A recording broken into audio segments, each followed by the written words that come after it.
Nggak bisa sih, Pak. Kuatnya hempasan angin membuat sejumlah atap baja ringan di Terminal Kargo Bandara Juanda, Sidoarjo, Jawa Timur terbang. Di saat yang sama, tangga yang biasa digunakan untuk naik turun penumpang pesawat roboh dan ikut terbawa angin.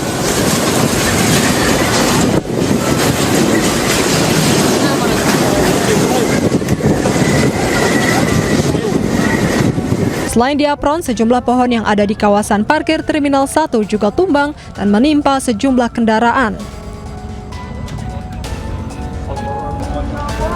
Bangunan pos parkir juga tak luput dari terjangan angin. Hingga Kamis petang, upaya pembersihan dan pendataan terus dilakukan petugas di lapangan. Kurang lebih 5 menit, spontanitas kurang lebih 5 menit. 5 menit. Info yang saya dapat, anginnya kurang lebih 5 menitan. Terus langsung porak-poranda. Pohon tumbang ya, pohon tumbang porak-poranda. Terkait insiden ini, pihak Angkasa Pura I Juanda menginformasikan ada 3 penerbangan yang dialihkan ke Bandara Ahmad Yani Semarang. Dari Sidoarjo, Jawa Timur, Pramono Putra, iNews melaporkan. Unjuk rasa mantan karyawan pabrik triplek di Jember, Jawa Timur ricuh. Ratusan mantan karyawan pabrik tagih uang pesangon.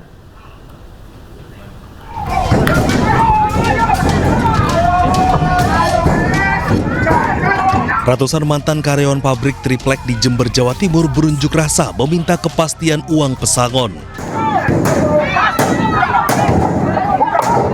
Mereka menuntut kejelasan uang pesangon 116 karyawan yang dipecat secara sepihak dan dinilai tidak sesuai prosedur.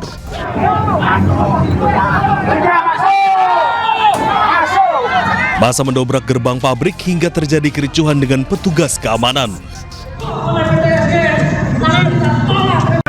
Pengunjuk rasa juga melakukan aksi blokade dan membakar ban di depan pabrik lantaran tidak ditemui pihak manajemen.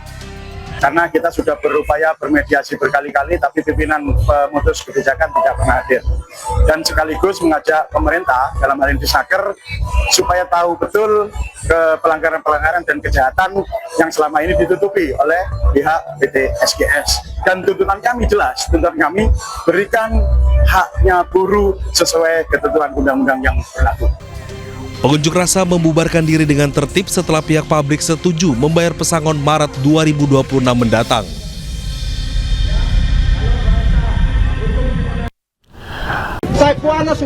Penangkapan terhadap Pelda Christian Namo di Pelabuhan Tenau diwarnai perdebatan. Dalam video yang viral, Christian Namo sempat menolak dibawa anggota TNI. Ini klien kami. Ia bahkan membuka bajunya sebagai bentuk protes. Melalui kuasa hukumnya, Christian Namo mempertanyakan dasar hukum dan surat perintah penangkapan resmi. Sebagai tim hukum, kasus hukum, saya Kosma Joko kaget ya. Klien kami tiba-tiba dijemput ya. Dijemput menghadap ke Denpom Kupang tanpa alasan hukum yang jelas. Jadi kami tidak sedang melawan TNI. Kami ingin mengikuti proses dengan menunjukkan surat jelas gitu. Karena klien kami saat ini sedang menghadapi musibah. Usai video tersebut viral, terungkap bahwa penangkapan dilakukan berdasarkan laporan dari istri Pelda Christian Namo, Sepriana Paulina Mirpi, terkait dugaan pelantaran keluarga dan pemfitnahan di media sosial. Selain laporan dari istri, pihak Kodim Rotendao juga disebut telah melaporkan Pelda Christian Namo atas dugaan pelanggaran disiplin dan hukum militer. Yang saya laporkan itu suami saya, Pelda Christian Namo. Saya melaporkan terkait video-video live yang mencaci maki, menghina, menghujat saya dan keluarga saya. Dan itu sangat mempermalukan kami, terutama saya dan anak-anak saya, mengganggu psikis kami, mental anak-anak saya perlu jaga. Saat ini Pelda Christian Namo telah ditahan di Denpom Kupang untuk menjalani proses hukum lebih lanjut sesuai ketentuan yang berlaku di lingkungan TNI. Dari Kupang, Nusa Tenggara Timur, Eman Suni, iNews melaporkan. Pemirsa, komika Panji Pragiwaksono dilaporkan ke polisi atas materi stand up-nya dalam tayangan bertajuk Mensrea.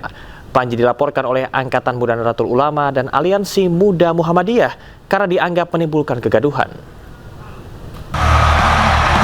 Selamat malam atasan, Presiden Republik Indonesia. Let's go. Apapun yang gua katakan, orang nggak bisa marah. Kan menurut keyakinan saya. Bahkan kalau menurut keyakinan saya, di Ahmad Sahroni, lu mau ngomong apa? Nggak semua polisi seperti Irjen Teddy Minahasa. Ada juga kayak Ferdi Sambo.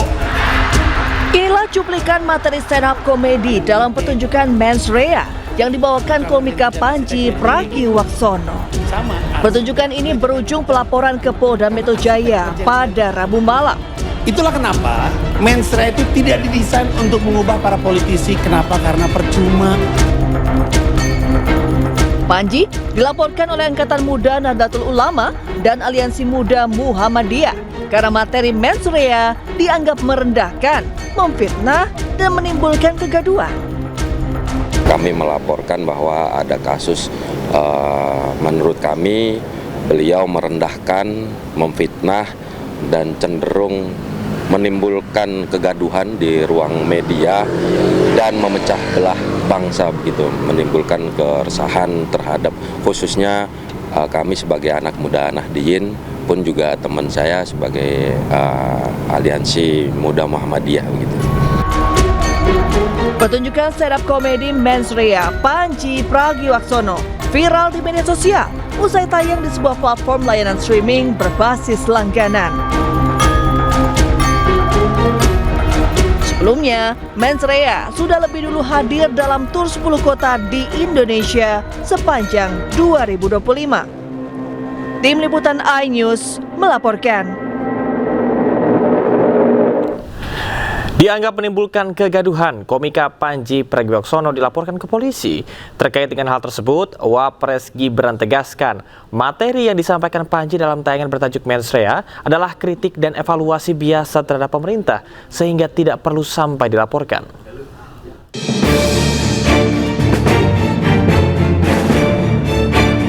Panji Pragiwaksono ramai mendapat sorotan terkait materi stand-up komedi Mens Rea miliknya.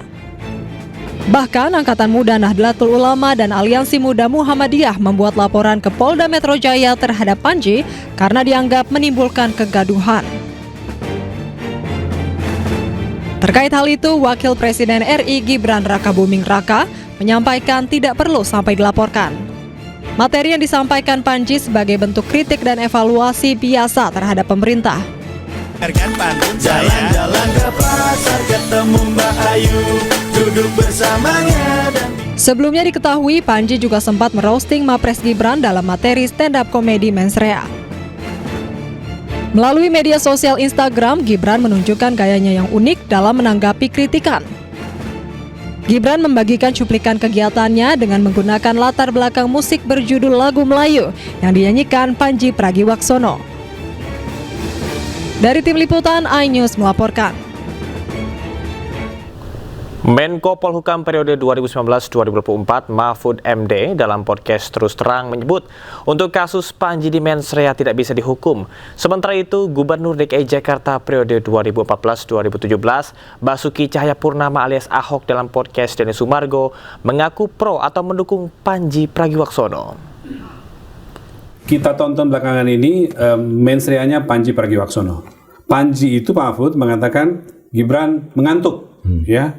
Itu kan subjektif sekali kalau nanti dianggap bahwa ini menghina atau mengkritik. Dua hal. Pertama, orang bilang orang mengantuk tuh masa menghina. Misalnya Mas Yusuf, kamu kok ngantuk? Apa-apa orang ngantuk biasa. Kita bisa mengatakan begitu Pak, tapi kalau aparat hukumnya mengatakan masuk kategori menghina. Tapi kalau itu dianggap menghina, khusus untuk kasus Panji Pragiwaksono ini tidak bisa dihukum. Tidak bisa dihukum. Tidak bisa dihukum. Karena ketentuan ini dimuat di dalam KUHP baru yang berlaku sejak tanggal 2. Oh, karena waktunya dia belum mengatakan berlaku. Bulan Desember. Iya. Meskipun baru tayang sekarang lah ya, hari-hari ini gitu ya. Iya, tapi kan peristiwa pertamanya dia bilang kapan? Kalau ditalang besok tahun depan lagi, ya tetap peristiwanya itu akan dihitung kapan dia mengatakan itu. Kalau Panji tenang, Anda tidak akan dihukum. Tidak akan dihukum Mas Panji, tenang. Nanti saya yang bela. Tapi gue udah nonton di Netflix. Nonton? Waduh gila deh, Panji nekat banget. Oke, pro kontra dong pasti. Gue sih pro banget tuh. Kan dia udah pinter. Dia udah pakai disclaimer nih. Ya. Keyakinan Keyakinan saya. Nah itu yang saya mau tanya, Mas. Kenapa gue suka lo? Iya, kenapa sih Pak itu keyakinan Gue itu? langsung bilang sama bini gue nih, wah gue suka banget nih kalimat itu nggak. Tapi kalau ada yang gugat, delitnya bisa masuk loh, Pak. Makanya kita lihat aja. Kan kita harus yakin namanya hukum itu kan ada presiden. Nah ini cakep nih. Itu kalau kita, saya sekolah hukum. Iya, iya. Maksudnya secara normatif ya. Tapi pernah mengalami hukum ya. Ada presiden gitu kan. Iya. Jadi kalau lu udah mengatakan kayak A, ini hitam. Iya jangan begitu yang lain lu bilang ini putih. Komika Panji Pragiwaksono dilaporkan ke polisi atas materi stand up-nya dalam tayangan bertajuk Mensrea. Panji dilaporkan oleh sejumlah organisasi karena dianggap menimbulkan kegaduhan.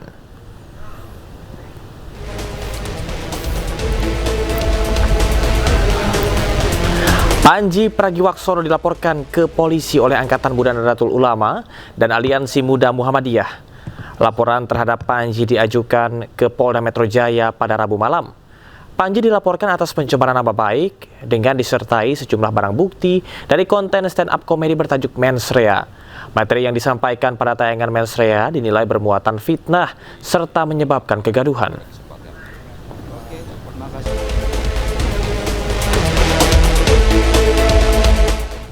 Dan pemirsa, untuk membahas perihal pelaporan atas dugaan fitnah dan pencemaran nama baik dari penampilan komika Panji Pragiwaksono dalam event komedi Tunggal Mensrea, kami sudah terhubung dengan ahli hukum pidana, Bapak Hibnu Nugroho. Selamat malam, Pak Hibnu. Selamat malam, Mas Samar. Baik, Pak Hibnu, menurut Anda apakah betul Panji ini bisa dijerat oleh pasal KUHP yang baru? Ya, begini, istilahnya bukan laporan, tapi adalah aduan. Delik aduan. Delik aduan itu adalah delik yang menyangkut pribadi seseorang yang merasa tercemar atas ucapan, tulisan yang bersifat merendahkan. Oleh karena itu dalam hal ini yang bersangkutan yang merasa ada pencemaran, merendahkan, itu dapat mengadukan. Jadi bukan laporan. Karena kalau delik aduan itu ini tergantung yang melapor itu, yang mengadukan tadi diteruskan atau tidak, tergantung yang mengadu. Tapi kalau delik laporan itu delik umum, tidak diteruskan atau tidak, perkara jalan terus. Lah, ini yang membedakan delik penghinaan yang merupakan delik absolut dengan delik umum. Oke, tadi ada delik aduan yang Anda sempat sampaikan. Ada kalimat yang sering disampaikan oleh Panji dalam setiap penampilannya dalam sebagai komika. Menurut keyakinan saya, apakah kalimat ini cukup bisa menyelamatkan Panji dari laporan-laporan tersebut?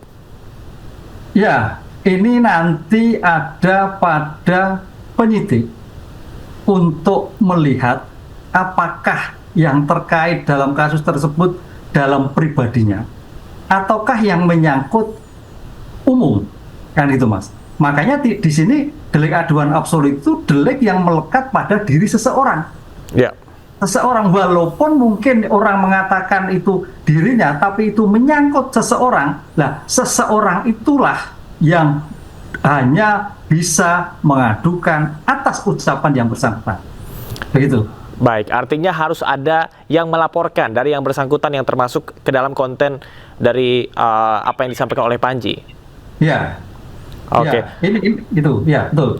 Ya, baik, Pak Hibnu, kemudian juga dengan kemungkinan laporan yang sudah dilakukan oleh beberapa organisasi, seberapa besar pengaruhnya atau apa nantinya kalau kita bisa lihat ke depannya seperti apa? Ya, ini juga sebagai bentuk pembelajaran ya. Memang di era sekarang harus hati-hati dalam hal ucapan, dalam hal kalimat, apalagi kalau sudah menyebut orang, menyebut kinerja dan sebagainya. Karena sensitif sekali, kan itu sensitif sekali. Oleh karena itu dalam delik-delik ini sebetulnya mudah-mudahan ini juga bagi pembelajaran. Ya mudah-mudahan karena ini delik aduan, kalau toh memang nanti ada suatu proses selesai, artinya minta maaf selesai, itu selesai. Kan itu. Makanya kalau tidak minta maaf ya akhirnya berlanjut terus. Makanya kuncinya adalah ada titik temu dari terduga maupun yang melapor yang bersangkutan. Pak Hibnu, apa perbedaan mendasar antara kritik, satir, dan penghinaan kalau kita lihat dari kacamata hukum pidana? Ya, kalau kita bicara kritik, itu menyangkut tata kelola, kebijakan, pemikiran yang menyangkut konsep paradigma suatu kerja, suatu masalah dinamika pekerjaan, target, kebijakan. Tapi kalau namanya hina, itu menyangkut masalah pribadi yang berujung pada suatu merendahkan martabat. Nah, konsep merendahkan martabat itu maka tergantung pada individu-individu. Mas Samar mungkin mendapatnya biasa-biasa saja, mungkin yang lain merasa terhina. Ini yang makanya delik aduan absolut tergantung pada yang bersangkutan. Baik, ini cukup menarik Anda sampaikan konsep merendahkan martabat. Artinya untuk menjerat seseorang secara pidana, seberapa penting pembuktian niat dengan dampak yang ditimbulkan dari ucapan yang disampaikan? Ya, kalau memang terhadap dampak, memang dalam beberapa putusan Mahkamah Konstitusi yang terkait dengan berita bohong, katakanlah, yang menimbulkan dampak. Dampak yang terjadi dalam putusan MK itu dampaknya delik material.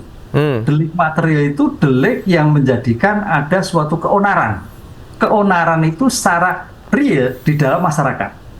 Jadi kalau keonaran dalam medsos, kalau kita lihat dalam putusan MK, bukan masuk kualifikasi keonaran.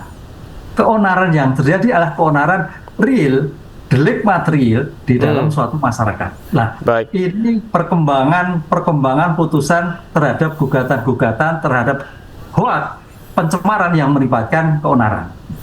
Baik, Pak Hibnu, banyak pihak yang khawatir bahwasanya laporan semacam ini bisa mengancam kebebasan berekspresi. Menurut Anda, di mana batas antara kebebasan berpendapat dari pelanggaran hukum pidana?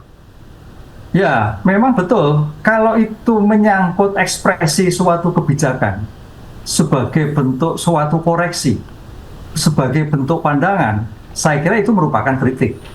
Kan itu. Tapi kalau ekspresi itu menyangkut pribadi, tapi pribadi itu masalah delik pribadi orang, bukan pejabat. Nah, ini kan, bukan pejabat, itu juga bukan masuk kualifikasi. Makanya jalan tengahnya adalah kalau kita lihat dalam delik hina yang menyangkut pejabat negara, presiden, itu merupakan delik aduan. Tadinya dalam putusan Mahkamah Konstitusi tidak membedakan, Mas. Jadi dalam era demokrasi, kalau terhadap pejabat negara, apalagi presiden wapres, itu bukan merupakan penghinaan, itu sebagai koreksi, kritik. Tapi KUHP baru yang sekarang ada jalan tengah. Wong pimpinan kita kok dihina, makanya delik aduan. Diteruskan atau tidak tergantung Bapak pimpinan kita presiden atau wapres. Baik, Pak Hibnu, terima kasih banyak atas informasi yang Anda sampaikan. Dan mudah-mudahan kita akan lihat bagaimana perkembangan dari kasus ini, mudah-mudahan bisa ditegakkan secara seadil mungkin. Terima kasih, selamat beraktivitas kembali.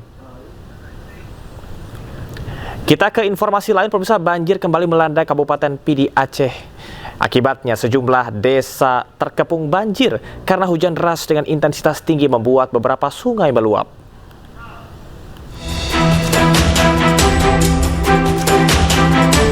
Sejumlah desa di Kecamatan Bandar 2, Kabupaten Pidi Jaya Aceh kembali dikepung banjir akibat sejumlah sungai meluap dan merendam permukiman warga. Banjir luapan sungai ini membuat warga panik terutama di Desa Alumi, Kecamatan Bandar 2, Pidi Jaya Aceh.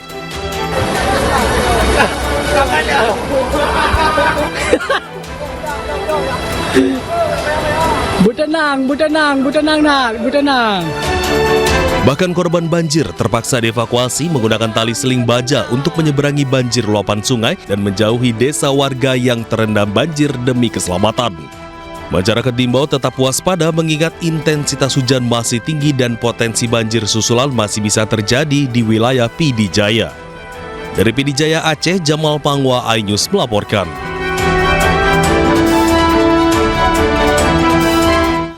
Dan pemirsa, untuk mengetahui kondisi terkini pasca banjir susulan menerjang Aceh Timur, kami sudah terhubung dengan jurnalis iNews Jamal Pangwa. Selamat malam Jamal, bagaimanakah kondisi terkini pasca banjir susulan? Selamat malam, saat ini kita berada di Desa Pantai Berne. Ini adalah salah satu desa yang memang sempat airnya naik kembali dari malam. Ketinggian air mencapai 1 lutut orang dewasa.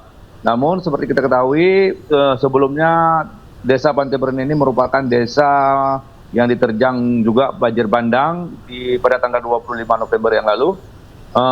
Sempat rumah-rumah warga porak-poranda serta tertimbun lumpur yang tingginya mencapai 2 hingga 3 meter. Begitu. Baik, lantas bagaimanakah dengan kondisi warga saat ini? Apakah seluruhnya masih berada di tempat pengungsian? Untuk sementara masyarakat rata-rata masih tinggal di tempat pengungsian dan hanya beberapa orang yang memang mereka tetap menetapi rumahnya meskipun dalam kondisi berlumpur di depan rumah, begitu juga dengan kondisi suasananya masih sunyi. Alhamdulillah listriknya sudah padam, jaringan listrik komunikasinya pun sudah mulai bagus. Gitu. Baik, apakah ada himbauan dari pemerintah setempat bahwa masyarakat harus tetap berhati-hati dengan situasi dan kondisi yang saat ini masih belum pasti?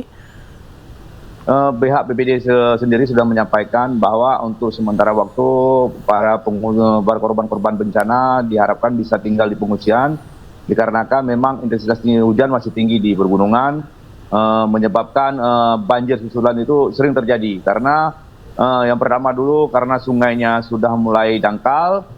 Begitu juga drainase-drainasenya mulai tersumbat. Seperti di belakang saya ini masih ada air di genangan di jalan ini yang memang sulit untuk dilalui kendaraan, baik kendaraan roda 2 maupun roda 4. Baik, Jamal. Ya, pemirsa, beginilah situasi dan kondisi di PD Jaya Aceh. Jaringan listrik sudah kembali normal meskipun untuk lumpur ini dan air masih terus menggenang di sekitar pemukiman warga. Baik, terima kasih Jamal atas informasi yang Anda sampaikan dan mudah-mudahan banjir susulan tidak terjadi kembali. Baik, terima kasih. Selamat bertugas kembali. Pemirsa, banjir susulan rendam 5 kecamatan di Kabupaten Aceh Timur. Akibat hujan dengan intensitas tinggi, banjir berdampak pada aktivitas perekonomian dan mobilitas masyarakat di masa pemulihan pasca bencana akhir November 2025 lalu. Banjir terbesar di tempat JNU. Luar biasa. Banjir merendam Julok Rayek Selatan, Kecamatan Indra Makmu, Aceh Timur. Warga yang terjebak nekat menerobos arus banjir yang cukup tinggi untuk menyelamatkan barang berharga dari rumah mereka yang terendam.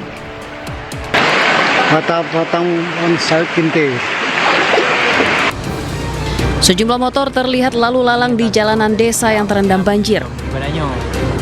Menurut data Badan Penanggulangan Bencana Daerah atau BPBD Kabupaten Aceh Timur, banjir susulan rendam 5 kecamatan di Kabupaten Aceh Timur akibat hujan dengan intensitas tinggi. 5 kecamatan terendam banjir susulan adalah Pantai Bidari, Indra Makmu, Banda Alam, Julok, dan Rantau Selamat.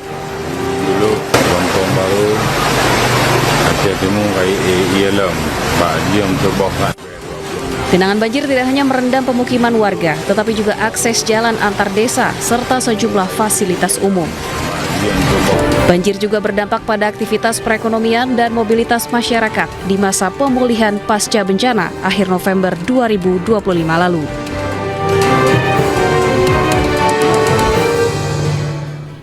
Jembatan darurat di Aceh Tengah putus akibat diterjang arus deras.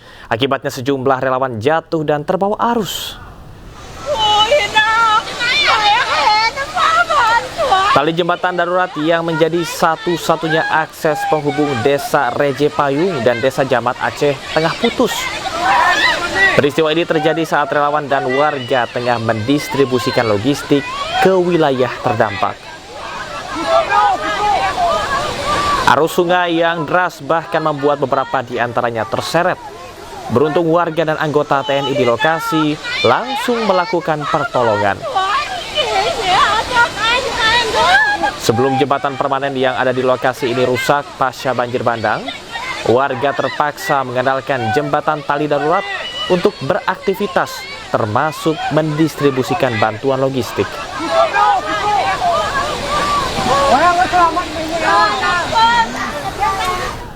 Satuan Brimob Polda Sumatera Utara bersama dengan masyarakat terus melakukan upaya pemulihan pasca bencana banjir bandang yang melanda Desa Tolang Julu, Kecamatan Sayur Matinggi, Kabupaten Tapanuli Selatan.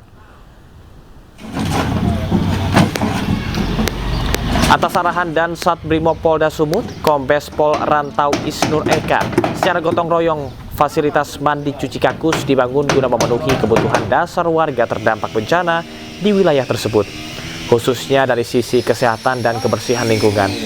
Hingga saat ini, progres pembangunan telah mencapai sekitar 75%. Tahapan pekerjaan yang tengah dilakukan meliputi pengecatan, pemasangan kloset, penimbunan, serta pelapisan plester pada dinding tembok.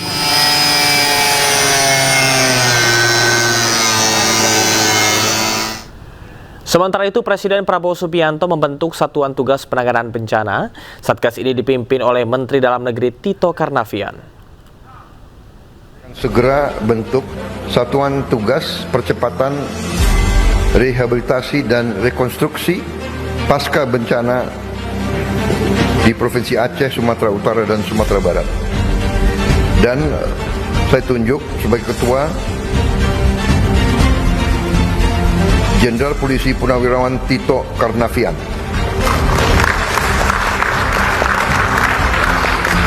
Sebagai Wakil Ketua adalah Letnan Jenderal TNI Richard Tempu Bolon.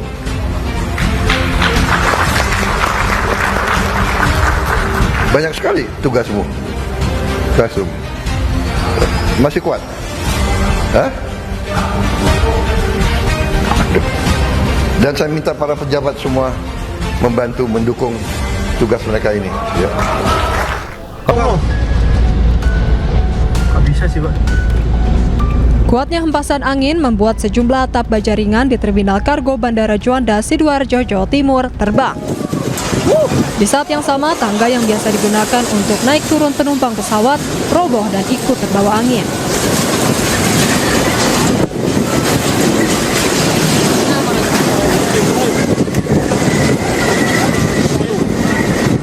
Selain di apron, sejumlah pohon yang ada di kawasan parkir Terminal 1 juga tumbang dan menimpa sejumlah kendaraan.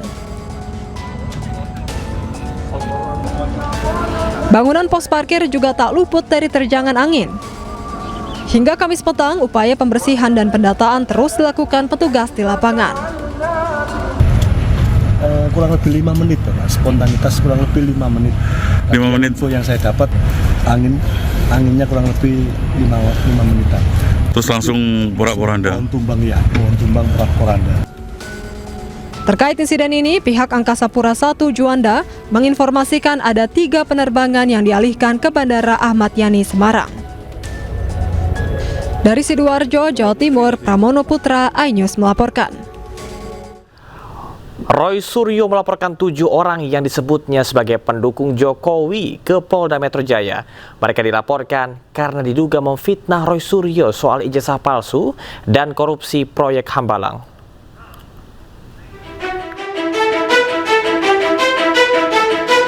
Roy Suryo melaporkan 7 orang yang disebutnya sebagai pendukung Joko Widodo ke Polda Metro Jaya. Ketujuh orang tersebut dilaporkan atas dugaan tentang pencemaran nama baik dan fitnah. Mereka diduga memfitnah Roy Suryo terkait kepemilikan ijazah palsu dan terlibat kasus proyek Hambalang. Roy Suryo telah melampirkan beragam alat bukti, mulai dari tangkapan layar, tautan, dan transkrip pernyataan ketujuh orang itu kepada polisi. Saya datang ke SPKT, Sentra Pelayanan Kepolisian Terpadu, ya, untuk membuat atau membuka laporan polisi, dan sudah keluar STTLB-nya /B /14/1/2026 SPKT Polda Metro Jaya, laporan saya, ya. Saya dengan mohon maaf harus saya tutup beberapa yang sifatnya krusial, bukan apa-apa karena saya menghormati privasi saja. Dan saya telah melaporkan 7 orang. 7 orang itu ada rincinya, tapi yang dalam laporan ini memang disebut dan kawan-kawan. Ya, tapi dan kawan-kawannya pihak penyidik sudah mendapatkan karena kami sudah menyerahkan laporan berupa detail intinya seperti ini, lengkap dengan ada penjelasan di dalamnya tentang orang-orangnya, tentang buktinya, screen capture-nya, link-nya, bahkan juga transkripnya sudah kita berikan semuanya. Petunjuk dan buktinya ada. Jadi kenapa kita melaporkan pasal 433 ayat 2 dan 434 ayat 1? Dalam laporan ini, para terlapor dibagi menjadi 2 klaster. Klaster pertama dilaporkan atas pencemaran nama baik, sementara klaster kedua dilaporkan atas fitnah keterlibatan Roy Suryo di kasus korupsi Hambalang. Dari Jakarta, Amrina Rida, Muhammad Zulkarnain, iNews melaporkan. Mantan Mendikbudristek Nadiem Makarim kembali menjalani sidang kasus dugaan korupsi laptop Chromebook. Dalam sidang, jaksa penuntut umum menolak eksepsi atau nota keberatan Nadiem Makarim dan tetap pada dakwaan. Dalam sidang hari ini, jaksa penuntut umum meminta majelis hakim menolak eksepsi atau nota keberatan yang diajukan oleh terdakwa Nadiem Makarim di kasus dugaan korupsi laptop Chromebook. Sementara kuasa hukum Nadiem Makarim, Dodi Abdul Karim, menilai jaksa menutupi hasil audit. Bahkan sejumlah fakta penting tidak diungkap dalam dakwaan, termasuk hasil audit BPK dan BPKP yang menyatakan tidak ada pelanggaran prosedur. Hingga kini Nadiem Makarim tidak diberikan kesempatan untuk berbicara di depan media, hingga Nadiem menitipkan pesan melalui kuasa hukumnya. Substansi dalam perlawanan kami terhadap bantahan kami terhadap keberatan dari penasihat hukum dan terdakwa terhadap surat dakwaan, kami menyampaikan bahwasanya hampir semuanya itu masuk dalam pokok perkara yang harus diuji nanti di persidangan, menguji pokok perkaranya.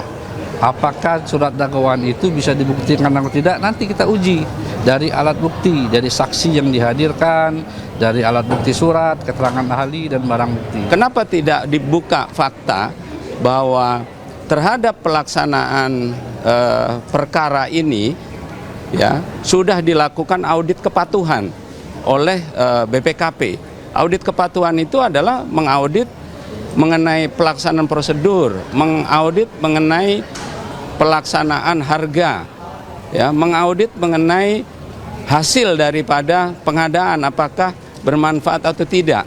Itu tidak pernah mau diungkap. Menjadi pertanyaan besar, kenapa fakta adanya audit kepatuhan yang sudah jelas dan konkret menyatakan bahwa tidak ada pelanggaran prosedur, tidak ada kemahalan, dan pelaksanaan pengadaan Chrome, OS Chrome ini ya bermanfaat, memberikan manfaat yang besar.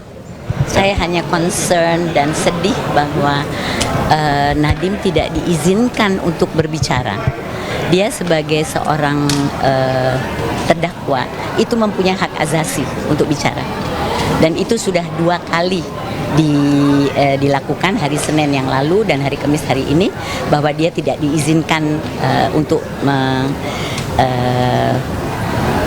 memberikan pendapatnya mengenai apa yang PSSI Daerah Istimewa Yogyakarta memberikan putusan dan sanksi bagi pemain KVFC Dwi Pilihanto Nugroho, pelaku tendangan kungfu di Liga 4 Piala Gubernur Daerah Istimewa Yogyakarta. Dwi Pilihanto disanksi larangan bermain seumur hidup dan didenda Rp1 juta.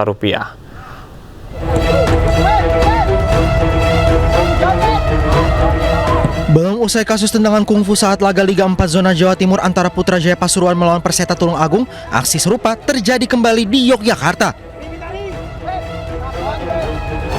Dalam pertandingan Liga 4 Piala Gubernur DIY yang mempertemukan Universitas Ahmad Dahlan atau UAD FC kontra KV Jogja FC, pemain KV FC bernomor punggung 2 Dwi Aan alias Dwi Pilihanto tiba-tiba melancarkan tendangan kungfu ke arah pemain UAD bernomor punggung 24 atas nama Amirul. Mirisnya wasit hanya memberikan kartu kuning ke pelaku, sementara korban terus bermain meski dalam kondisi kesakitan.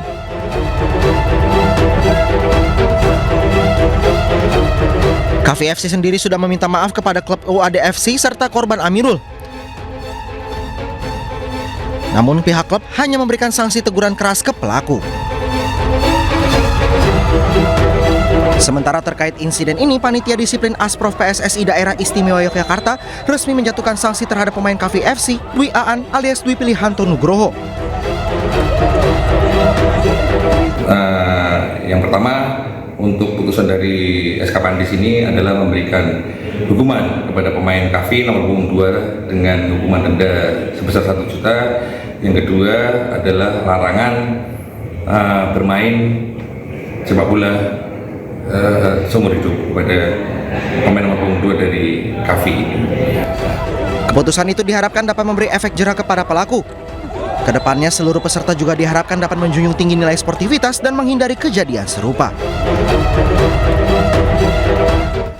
2 orang tewas dalam insiden jatuhnya sebuah helikopter pribadi di sebuah kawasan wisata ski di Rusia. Jatuhnya sebuah helikopter pribadi di kawasan wisata ski di Perm, Rusia pada hari Rabu menyebabkan 2 orang tewas di lokasi kejadian. Helikopter jenis 2 tempat duduk ini dilaporkan jatuh setelah tersangkut oleh kabel. Pihak terkait masih menyelidiki penyebab pasti jatuhnya helikopter.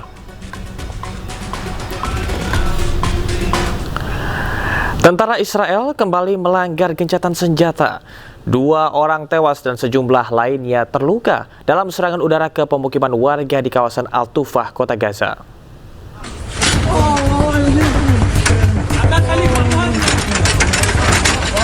Tentara Israel kembali melancarkan serangan udara ke permukiman warga di kawasan Al-Tufah, kota Gaza pada hari Rabu. Akibat serangan ini, sedikitnya 2 orang tewas, sementara sejumlah lainnya luka parah. Tentara Israel mengklaim serangan menargetkan seorang pimpinan Hamas yang merencanakan serangan terhadap pasukan mereka. Serangan ini menambah daftar pelanggaran Israel sejak gencatan senjata mulai berlaku pada 10 Oktober 2025. Rangkaian pelanggaran serangan oleh tentara Israel menewaskan sedikitnya 424 warga Palestina dan melukai lebih dari 1.000 lainnya. Seorang wanita tewas ditembak oleh petugas imigrasi Amerika di Minneapolis Selatan. Penembakan memicu protes dan ketegangan di sejumlah wilayah. Dan pemirsa, informasi ini sekaligus menutup kebersamaan kita dalam iNews Prime hari ini. Temukan informasi-informasi terbaru lainnya di www.inews.id. Cuplikan tayangan berita iNews dapat Anda saksikan di kanal YouTube @official iNews. Rekan saya Gede Satria akan hadir dalam program iNews Malam. Saya Camar Henda pamit, terima kasih. Sampai jumpa.